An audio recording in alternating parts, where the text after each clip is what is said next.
Would please. Genesis. You're saying, is Britt actually starting? It's 11:20. Is he starting preaching already? Yes, it's a miracle. It is. It's so good to see you all here. It's so good to see you all here. Wednesday, we had more on Wednesday night than we've had in a long time. And I was so excited. I was like a little baby puppy on steroids. You're like, don't give a puppy steroids, then don't show up on Wednesday night, because that's exactly what's going to go down. It was awesome. And Proverbs 1, I was actually talking to Kevin. I was like, man, I kind of wish that the subject matter was a little bit more like immediately engaging, right? Because Proverbs can be a slog. We're working out difficult sayings, but especially once we get past, not that we're accelerating to that, but once we get into like Proverbs 9 and 10 and then move through the rest of the book, there's all these individual little Proverbs that we're just going to take bite size. Oh man, but Proverbs 1 through 9 is like its own little book. And I'm really looking forward to getting into that with you on Wednesday. I was so excited. I am equally stoked about this morning. And you say, he's going to preach a long time. And you know I am, right? No, we're starting a little early. I don't want to keep you past noon, but I only have 13 slides. I know that might come with some degree of alarm to you, but normally it's like 30. So I wasn't even going to have a little slideshow, but I want to engage folks. And so the title of the lesson this morning is This Little Light of Mine. This Little Light of Mine. Y'all are singing it in your heads, aren't you? He is. Somebody is. Yeah. My boy, he's the honest one. He's like, it was me, No, I'm just joking. Multiple of you were. I have a problem, though. Whenever I hear that song in my head, my wife could tell you, I don't sing it like a Baptist should sing it. I don't. I'm always like, this little light of mine, yeah, It was like, have you ever lived in Louisiana? I have not. I have no explanation for doing it that way, and it doesn't even sound good, but I do it. And it's in my head. Now, it's in your head, and for that, I beg your forgiveness. Genesis chapter 1, verse 1. Say, what are you doing, Britt? Just hold on. We're starting at the beginning. We're going to make it to Revelation by next week. We'll have food brought in and cots as well. Yeah, we'll get your CPAPs. We'll get your meds. It'll all be brought in. Yep. Genesis 1:1. Oh my goodness, I think I remember. Bereshit bara Elohim. Yes, Eretz is earth, and it's like Ayayim for heavens. Really small little sentence in Hebrew, and it starts with Bereshit bara. What does that mean? Okay, in the beginning, when God began creating, Bereshit bara Elohim. As God began to create the heavens and the earth. So we're starting from the very beginning. In fact, in Hebrew, if you pick this up, the word is, the title of this book is Bereshit, beginning. And so you open up this tome of wonder, this collection of 66 books and letters that make just no sense to a lot of people, even people sitting in this room, including me. I can pick it up and I can go, that doesn't make sense. It seems wacky. We've got a talking snake, a talking donkey, and a zombie. Right though? You know what I'm saying? And you're like, how did this worldview make any sense? I understand, but hang in there with me, because it really, really does. Jesus changes people, and that's what the lesson is going to be about this morning. In the beginning, God created the heaven and the earth was without form and void. In Hebrew, that's a little bit of a word play. It was tohu vabohu. It's a little play on words. Wild and waste is how someone translated that in English to kind of go with the wordplay in Hebrew. The earth was without form and void. It was wild and waste. Nothing to it. Darkness was upon the face of the deep, and the Spirit of God moved upon the face of the waters. And God said, let there be light, and there was light. Now, you know the story. Yes, we do, Pastor. We've read this before. Everybody's read this on January 1. You know what I'm saying? New Year's resolution, I'm going to start. Get to Leviticus, be like, listen, I'm going to start with the New Testament next year, and maybe we should, right? I don't know. It's like starting with The Empire Strikes Back. It'll do. Oh, I was like, is this judgment? Did I say something wrong? No, I'm joking. If I hear like a shofar, then I'm just going to take cover. You know? All right. Check out Genesis 1 verses, no, it's Genesis 2. I have this.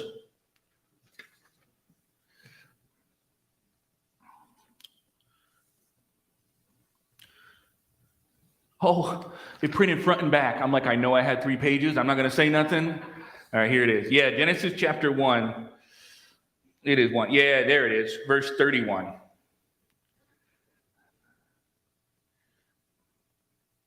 And God saw everything that he had made, and behold, that means, and look, it was very good. And the evening and the morning were the 6th day.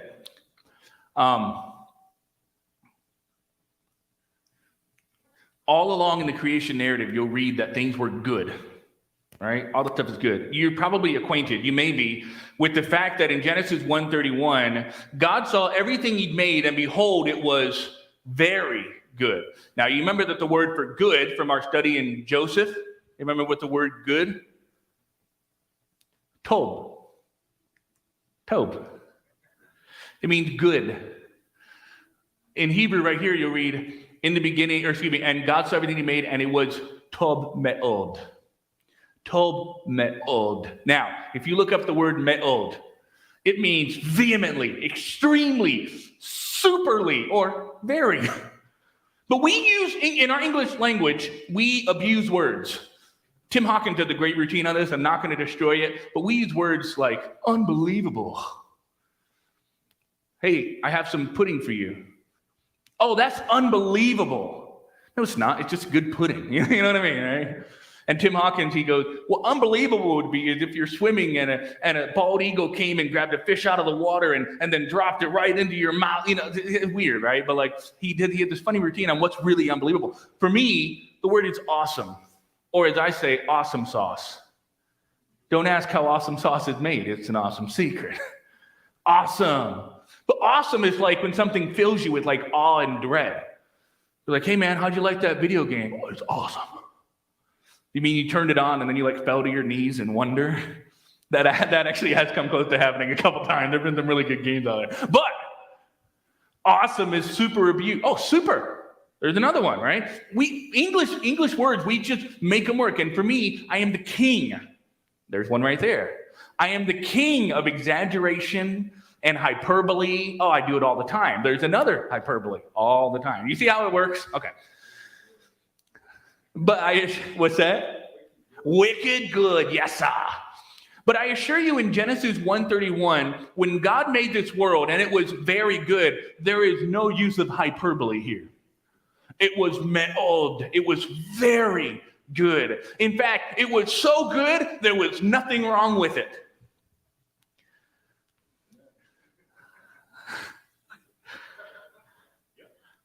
My wife, I don't like chili too much. I'll eat it in a pinch. When I know I need my protein and fiber, just make it taste as little like chili as you possibly can. But she made this cornbread with the chili. That was very good.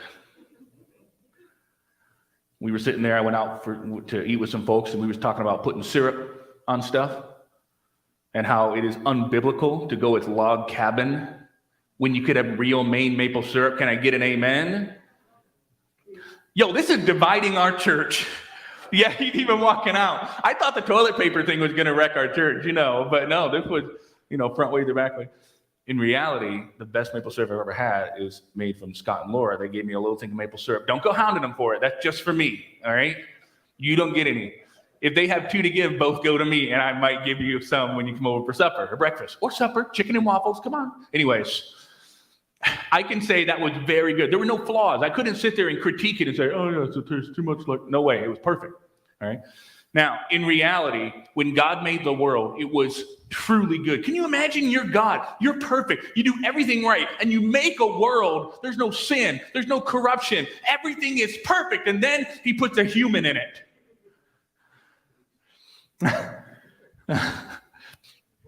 Right. Exactly right, Ralph, right? You're like, God, why would you ruin this? It was awesome, man. We had like trees and flowers, and a human comes by. But the beautiful thing is that God had this amazing, very good creation, and part of that very goodness was humans. But here's the price that God pays for creating humans in his image. We're just like him. We like to create. You say, come on now. No. We are like God, except the problem is we don't have his authority over us. And so we try to have that authority over us just like God. You see what I'm saying? Satan did this, it's talked about. And we want to define what's good and evil. Now, if you're like me, it can be really disappointing and overwhelming to look around at our culture and say, what in the world is going on? How did we get from Genesis 1:31 to what we see around us? I watched a little video on this fella named Klaus Schwab. Whew. And then I looked in the mirror and I'm like, that dude's pretty evil sometimes too. Yeah. You say, well, get a new mirror. That ain't going to fix it. Why is there evil, man? Why? All right, well, let's hold on. There's some really good improvements.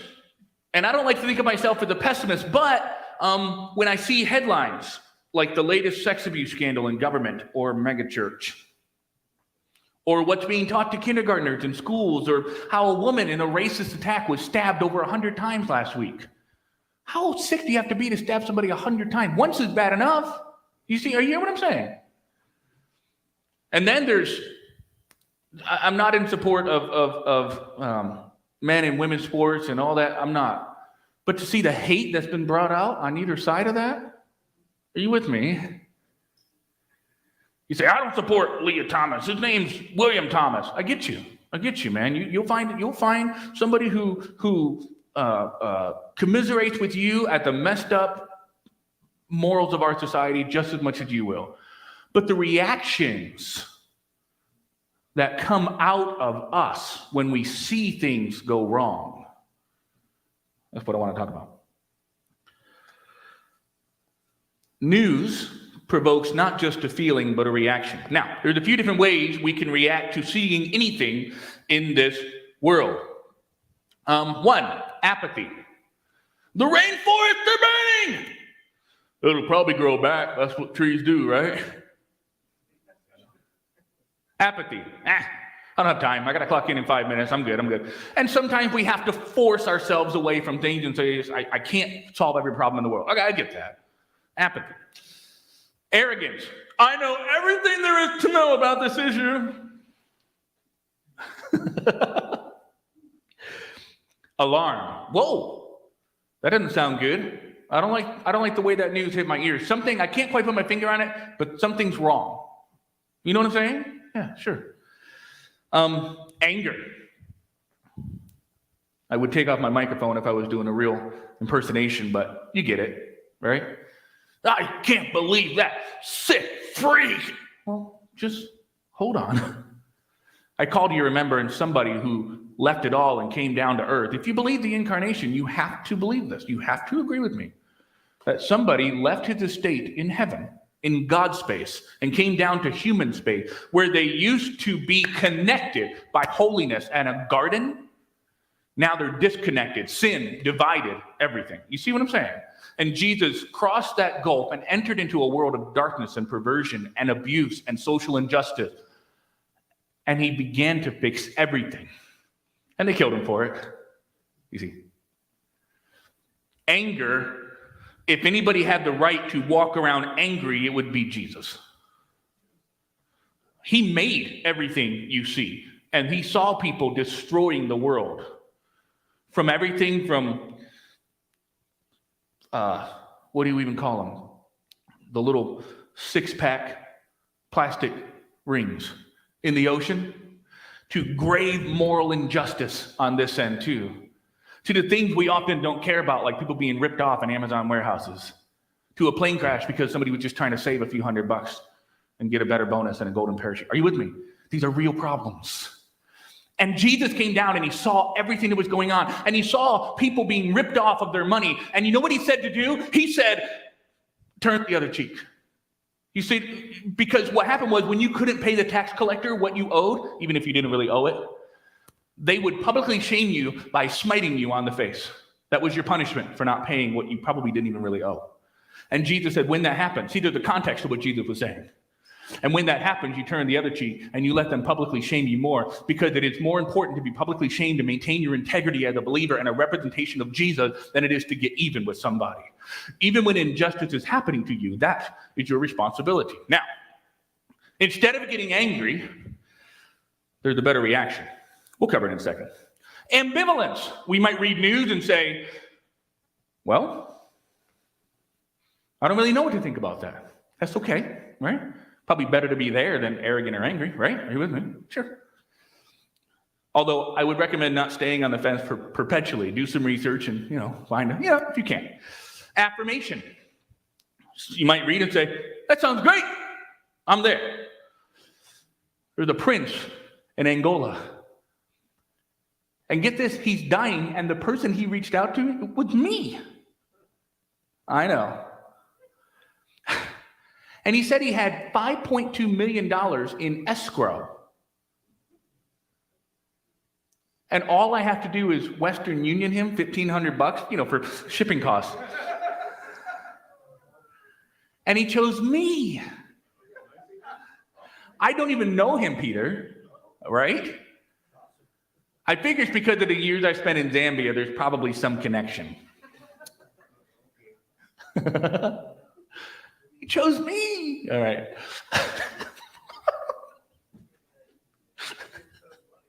I'm so lucky. Anyway, affirmation. You just believe whatever you see. Now, some of these are worse than others, right? But can I tell you this? There is, I think, a good balance here. And, of course, I call it articulation. Articulation. The title is This Little Light of Mine. How do we let our light shine? By trying our best to receive news with Christ-likeness and being able to articulate a biblical position on said news. Now, hold on. You say, what are you preaching about? Here's what I'm preaching about. I feel sometimes staggered and overwhelmed by how rapidly this world is changing in a direction away from science and faith. We thought for a while there was a conflict between science and faith. Turns out this culture doesn't like either one very much. Are you with me? You say, he's talking about COVID. I'm actually not even thinking about COVID until you said something. I brought it up. Anyway. What makes it worse, though? My frustration with the world. Oh, they're not getting anything right. What makes it worse, infinitely worse, is how I see Christians, sometimes myself, reacting to the world. I don't see as much articulation as much as I see a tempest in a teapot, followed by a judgment of some kind, and then back to whatever we're doing. I think we can do better. I know we must do better. I believe Jesus changes people, and I believe he changes us in at least two relevant ways. Two ways. One, how we see the world, and two, how we react to what we see. First, how are we supposed to see the world? Number one, we're supposed to see the world as good but cursed. You say, I do. All right, then you can drift off for the next minute and a half, but I prefer you didn't. Genesis 1-3 talks about how God created a really good world. We just covered it. Good, but messed up. Was it the rhinoceroses, the leopards, and the anteaters who messed up this world? No. According to the biblical narrative, it was humans. Here's what's really interesting. Apes and lemurs don't have enough power over this world to abuse it to negatively affect the world. You know what I'm saying? Humans do. You see how that works? And I'm thankful we're not on a Planet of the Apes scenario. That was messed up. Good movies. I'm talking about the reboots. I didn't see the old ones. I'm sorry. I can't handle I can't. But the reboots, so good. Of course, I'm like watching it, like seeing Christ and everything. I'm like, hey, it's the Jesus represented by the, it's sad, man. But like, humans are the only ones who could possibly mess up this world so bad. So we can't point to the orangutans and the dogs and cats. You say, I don't like cats. They're not the problem. It's us. It is. You say, boy, I showed up at church and pastor blamed me for the environment and the sea turtles choking. I feel terrible. No. but I think it is appropriate that we as humans recognize that we have an input into either the healing or catastrophe of this world. You do. And that's a later point we're going to cover it in a second. So Genesis 1-3, we're supposed to see the world as good but cursed. Again, I know it sounds like a broken record. You can reject the biblical narrative. You have every right to do that. And you say, I don't see the world that way. I see it as blind, pitiless, indifferent. I believe that somehow matter brought itself into existence and somehow life came out of nothing and everything's in perfect orbit and we have lots of physics. Wow, you have a lot of faith. But if you, and I mean, in all sincerity, I'm not trying to caricaturize the other position, but if you take that position, then I think even you would have to concede that humans are the problem. I don't like turning on the news and hearing CNN tell me how bad of a human I am and how if there were fewer humans, there wouldn't be as much pollution and the seagulls would be able to sing. I don't know how they sing. I'm not going to try it. But here's the thing. We're not a problem in that way. But again, seagulls can be a nuisance, but they're not sinning. They're not abusing. You see what I'm saying? We do see a little bit of that in the animal kingdom, I think, with monkeys and all that fun stuff, right? But my point is, we're supposed to see the world as good but cursed. Let me jump through this one here. Matthew 5-7. We're supposed to see the world as beautiful but broken. You know what's really interesting? Check this out. You're going to love this. Jesus said, blessed are those who mourn, for they're going to be comforted. Blessed are those who are persecuted for righteousness' sake. They're going to, you know, he set this up in the Beatitudes, right? Here's what Jesus was doing. Jesus was painting a picture of what his world looks like. Jesus was painting a picture of what the upside down kingdom would look like. It's that people are going to be mistreated, but when you are, you're going to have it made right. So what Jesus was really doing was saying that even though we're living in a broken world now, there is a beautiful ideal that does exist. And that as humans on earth, we're responsible for helping usher this world into that blessed ideal. You say, I don't like that. That's what it means to be a citizen of the kingdom. That's what it means. To see the world as beautiful but broken. I just wrote here, Jesus helps us understand that he's king over this world, and at his return, it's finally going to be set right. He has always meant us to participate in this program of setting the world right, representing him and his goodness as ambassadors, stewarding the world as sons and daughters of Adam. That's always been Jesus' goal. And then lastly, under this first half, Paul helps us see the world as yearning and longing for that ideal to come to pass. So the story really is, God made it awesome. Humans broke it.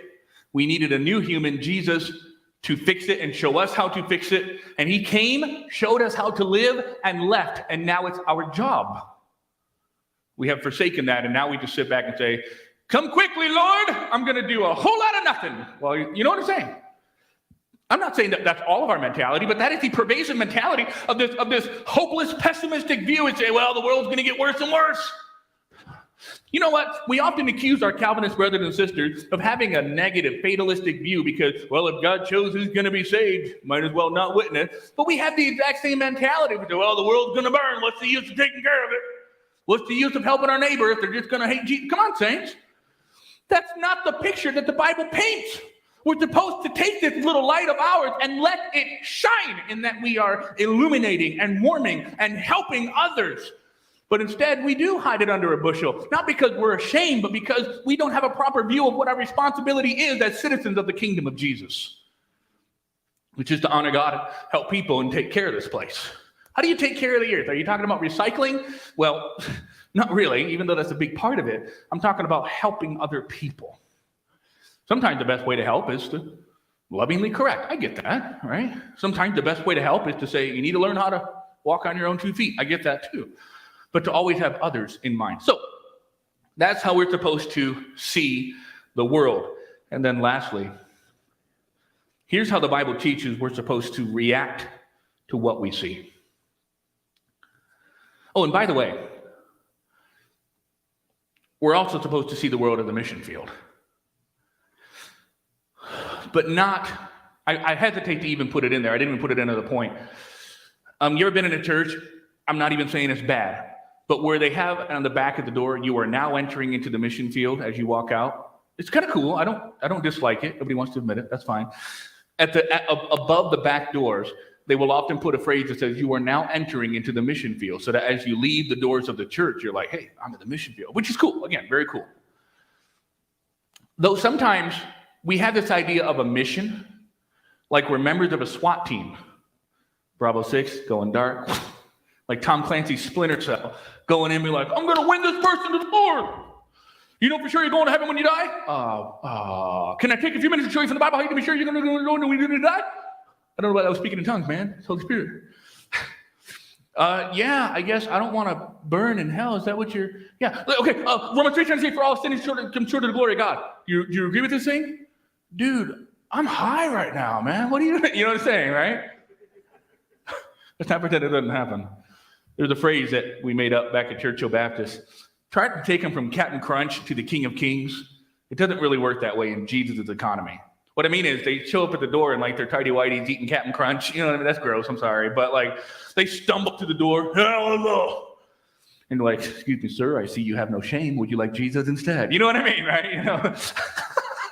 And they're just, you know, and you're like, "Would you like to pray with me?" And they're just munching, you know. "Yeah, that sounds good." You know what I mean, though? And I'm not saying you can judge anybody. My son, he's turning red over here. He laughing. You can tell who my humor is aimed at. I start up here and I just go on a trajectory all the way down. It's so lowbrow, it's unibrow. All right, here we go. How we react to what we see. Yes, let's time out. Yes, the mission field. Can I give you this tip, though, and we're going to move on to the second half. We're supposed to see the world of the mission field, not to abuse and yell, but to lovingly point people to the way of salvation in God through Christ, just like Jesus did. Now, you might say, how do you do that? And I wrote, if you need tips on how Jesus did it, I've got a 373-page sermon series I wrote on Matthew that I'd be happy to give you. Because Matthew is the best gospel. Kevin. If you were here for Sunday school, you were here for a disagreement of epic proportions. It was, and it took 2 seconds. But he's allowed to be wrong, okay? That's fine, all right? And Paul didn't write Hebrews. All right, no, I'm good, all right. No, but like, if you read the Gospels, you read how Jesus treated people, and you read how Jesus accomplished his mission was by doing all the things that made religious leaders mad, by doing all the things that made government leaders upset, because they were the only two people in a position to lose their power and influence because of what Jesus Christ came to do. Jesus Christ came to redeem and empower people, because when he created Adam and Eve, he gave them the crown of God's stewardship. He made them in his image. He made them as kings and queens over the earth. And so when Caesar hears that Jesus is looking to make people kings and queens, he goes, "I don't like this whole thing." It's funny. I don't think that's stopped in America, has it? I want to start a business. Let me give you a stack of papers thicker than the Oxford English Dictionary, and then we'll tax you to death.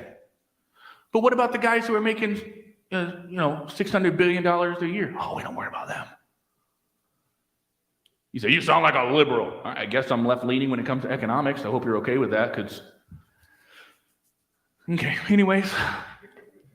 I'm not all about the government taking money from the rich. I don't think that's appropriate at all. I am about the government treating all people equally, but they're doing what the Bible says in James chapter 2. Do you see a guy who's really rich walk into the front doors of the church? Don't treat him any differently. What's James's basis for saying that? Oh, because we're all kings and queens in Jesus' economy.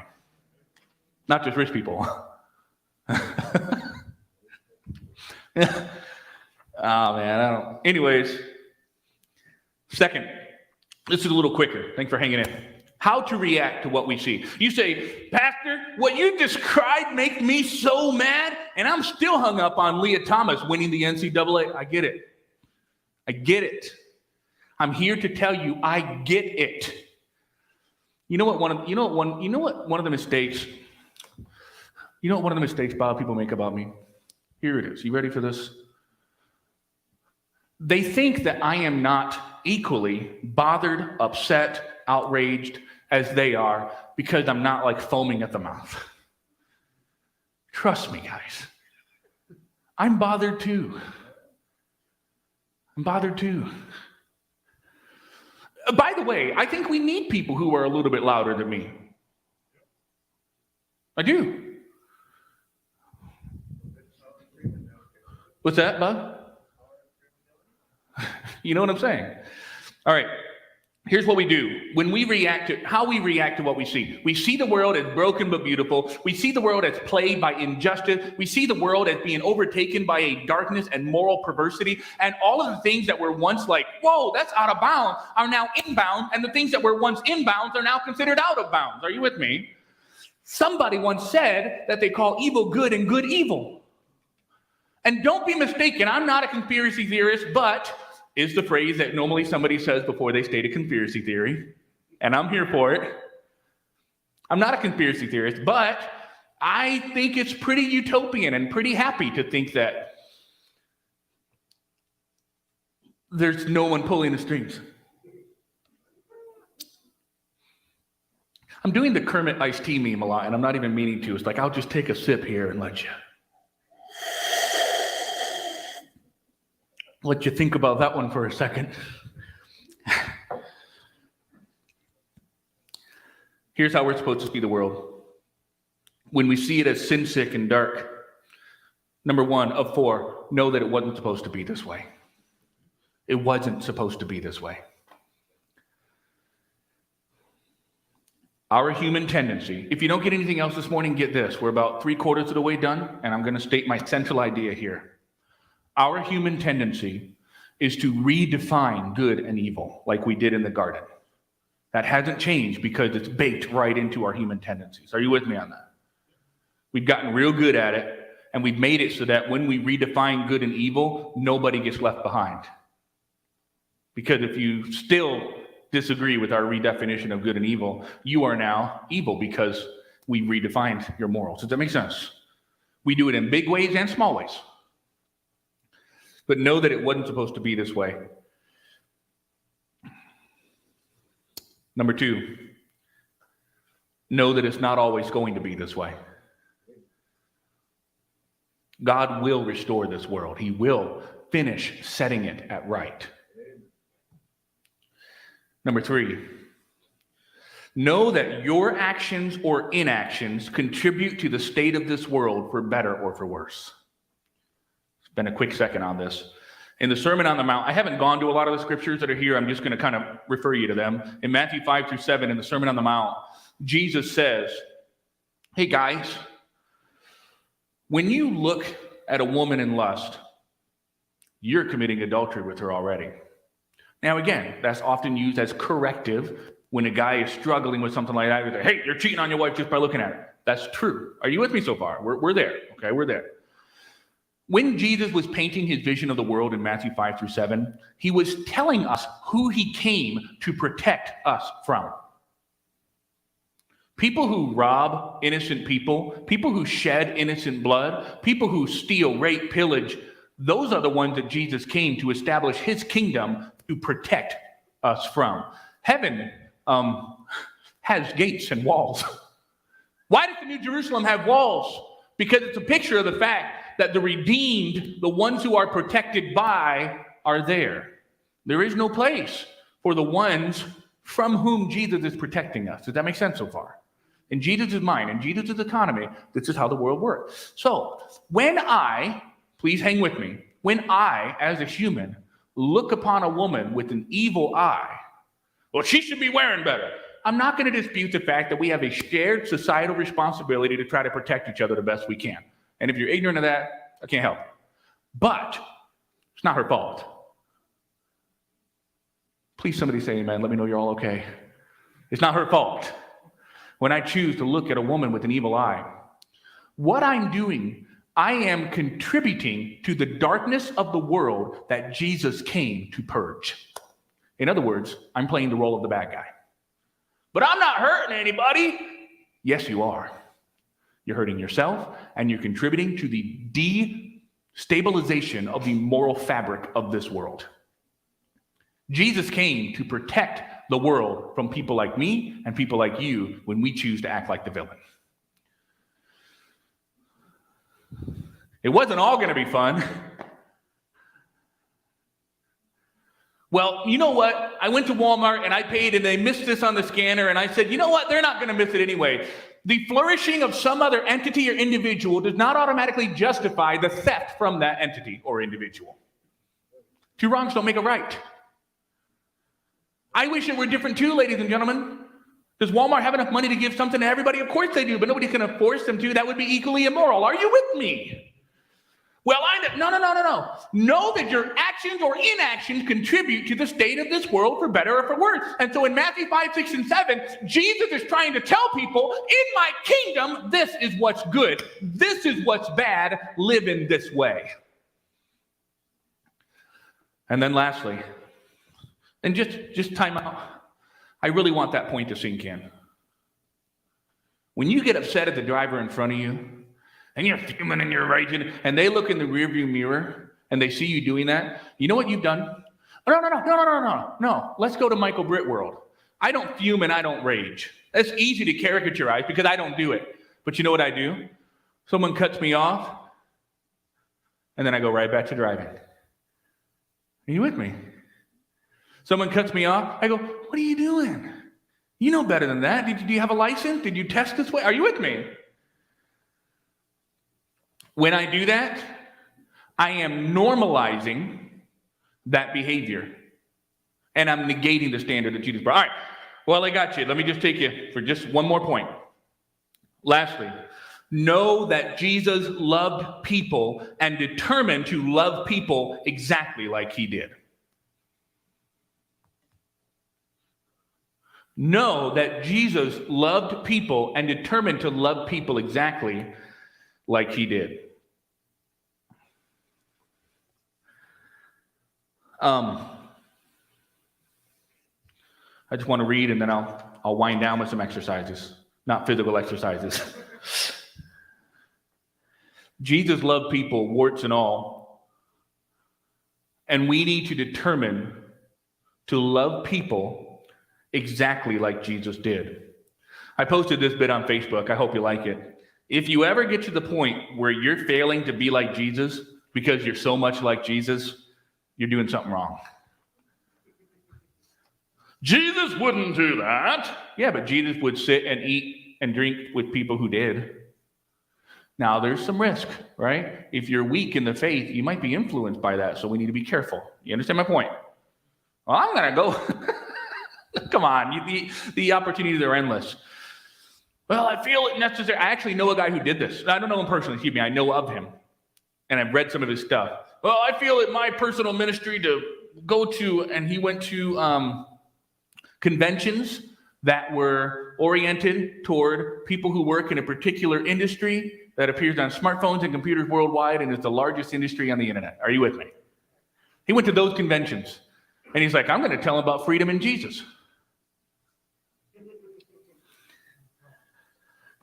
I don't know that I can speak to the wisdom of that. Would Jesus have done it? I don't think even Jesus would have done it. I don't. But that doesn't mean that we vilify all people who are engaged in that industry. Are you with me? We love them. Well, if I don't love them, I can't correct them. Says who? If you're correcting people not in love, then you're not correcting them well. Here's my last little one-liner that I want you to remember. Loving people and correcting people is not a dichotomy. If you're correcting people without love, you're correcting them wrong. If you're loving people without correction, you're loving them wrong. That's how we love each other. I've been corrected by a few folks in the church. Seriously. They say, Pastor, I'm not really super crazy about it when you do this. And I say, you're right. And listen, my testimony has been here, and I'm not, goodness, you know my heart. I would never sit here. But I don't believe I've ever looked anybody in the face and said, no, I don't think you have any merit in that. No way. That is so wrong. You understand what I'm saying? Know that Jesus loved people to determine to love people exactly like he did. All right, so let's wind it down with some exercises.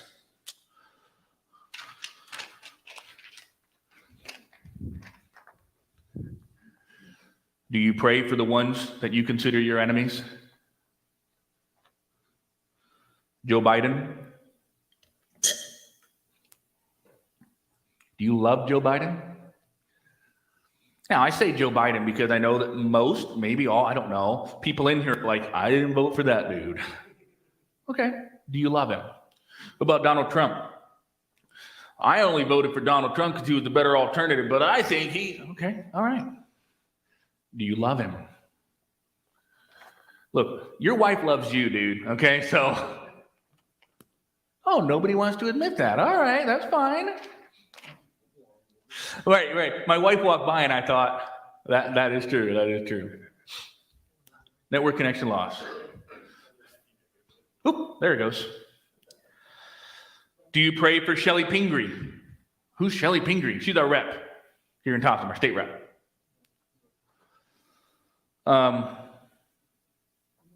When she posts stuff, I used to get so upset and I used to just be like, now listen here, this is an abomination. And I thought, I'm not an Old Testament prophet. I need to be like Jesus and say, well, ma'am, I respectfully disagree. Here's why. And I try to articulate the biblical position. If she wants to read it, great, but it's no longer on my head because I've had a voice. Are you with me? Yeah. And I don't hate her. I love her. You know what she is? She's a human. And humans are awesome.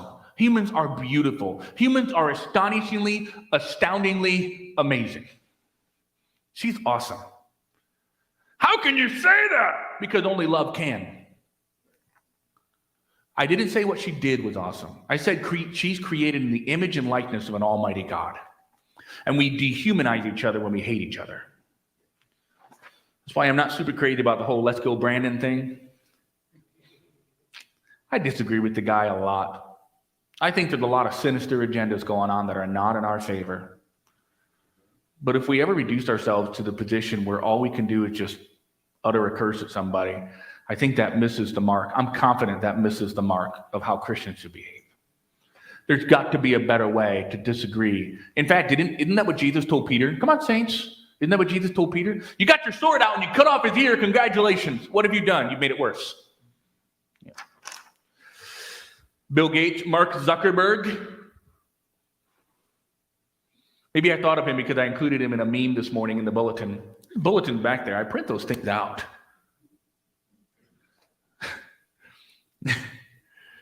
You're going to have to start paying for the bulletins that we printed if you don't take them. No, I'm just joking. All right, here we go. Do you love them or hate them? If you hate them, then you're just as bad as they are. Now, you might say, I don't hate them. I just wish they would die and burn in hell.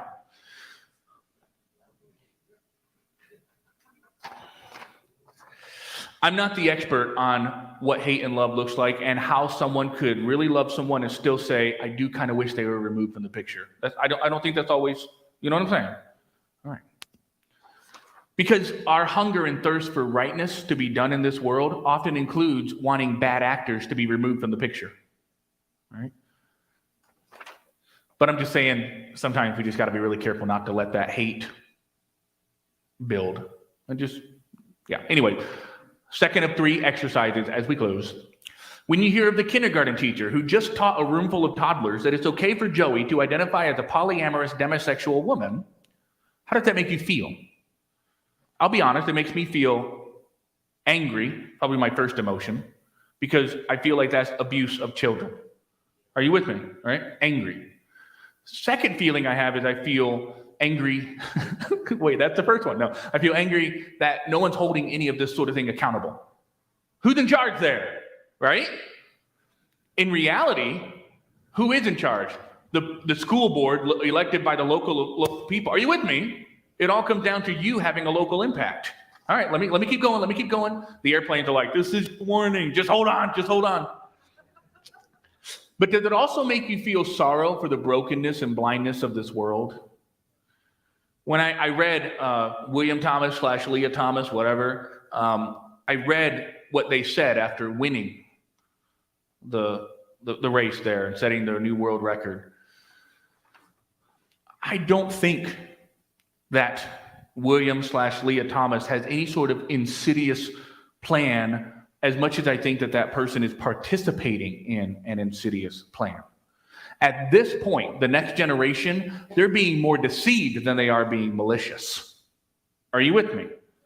That's a dangerous question to ask, are you with me? Because I know there could be some dissent, but I don't think that everyone who participates in the brokenness and moral failure of this world is insidious. I think they're just deceived. So that has room for some sorrow there and some tears. Lastly, this.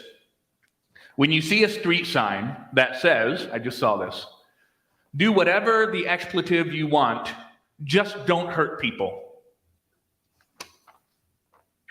How does that make you feel? Knowing this comes from a culture that's less than 100 years removed from slavery and still murders millions of babies annually. Do whatever you want, just don't hurt people. Okay. Ladies and gentlemen, I'm submitting to you this morning that every single action or inaction you take influences other people. There is nothing you can do that will not either hurt or help. Because even the media you consume, listen carefully, I'm begging you, even the media you consume is forming you. And is forming you into a person that is helping or a person that's hurting. Even your private walk helps or hurts ultimately. You can't do whatever the expletive you want. Just don't hurt people. There is no such world in which that is possible. I understand what they mean, but it doesn't work that way. And then lastly, Jesus said not just to pray for your enemies and love your enemies, but you know what else he said to do? I see you're thirsty, Mr. Schwab. Would you like a glass of water? That seems unimaginable. I just watched a video on Mr. Schwab by J.P. Sears. I like J.P. Sears a lot. He's hilarious, and he's smart, and he's awesome. And it was like, oh my goodness, this is an evil world. Or you might say, I don't like Anthony Fauci. Cool. I'm not disagreeing with any of this. Would you give him a water if he was thirsty? You know what would speak volumes? Is if Tony Fauci, we're buddies apparently, if Tony Fauci saw me coming to him, knowing that I vehemently disagree with a lot of the aspects of his reign, so-called, and still give him a glass of water, you know what that would make him think? It would make him think, thanks, I was thirsty. Now get out of here. You know what I mean? Want a shot? No, all right. If he was insightful, you know what it would make him think? This person really disagrees with me and they still give me a drink. That's different. You know how many husbands have been won to Christ because their wives lovingly, continually, sacrificially serve and love? Vice versa for husbands and wives. You know how many wives have been won to Christ because the husband stopped being dinks? Are you with me? Anyways, I think I'm done. I think that's all I got. I'll close with 1 Corinthians chapter 15, verse 58. In conclusion, I don't have any quick and simple solutions how to fix this world, but I can tell you it's not by sitting around hoping that Leah Thomas drowns in a pool while breaking records set by women. It's not by everyone running for office, since that's not for everyone, but it may be for some here.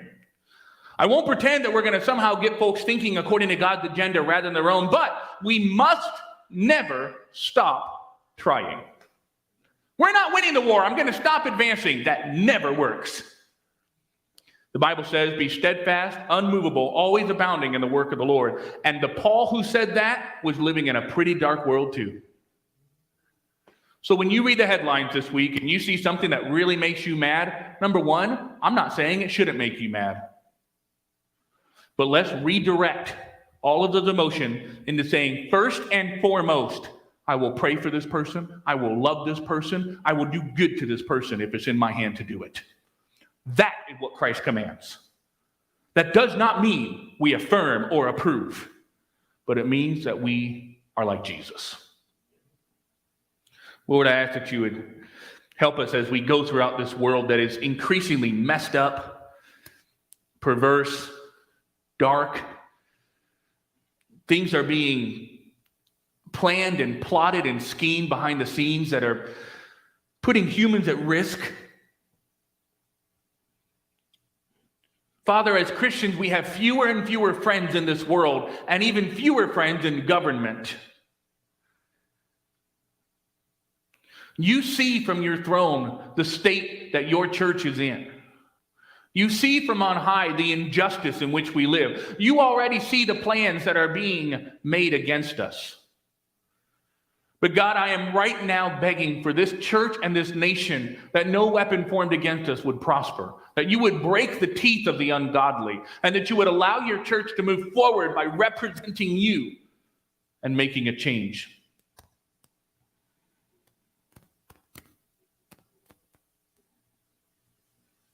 In Jesus' name, amen. P.S. If you think it's impossible to make a change without making a stink, look at Jesus. Oh, he roused some rabble, but he roused rabble just by being who he was, just by doing right. That'll rouse more rabble than anything else ever could. I think an "I love you" bumper sticker makes more of an impact than, not that any bumper stickers make impact, please don't get me wrong. Makes even more of an impact. I think the world already knows exactly what to expect from people who disagree and people who think that they're wrong. What if we surprised them by acting like Jesus? By having a sex worker sit right next to us and joking around, elbowing. By having a tax collector. Tax collectors in the first century were essentially mafia. Sit next to you and loving on them. What would they think? I think that's the whole point. It might make them think. I don't know. All right, saints, I love you. It is probably like noon or something at this point, ish. Don't tell me. I don't want to be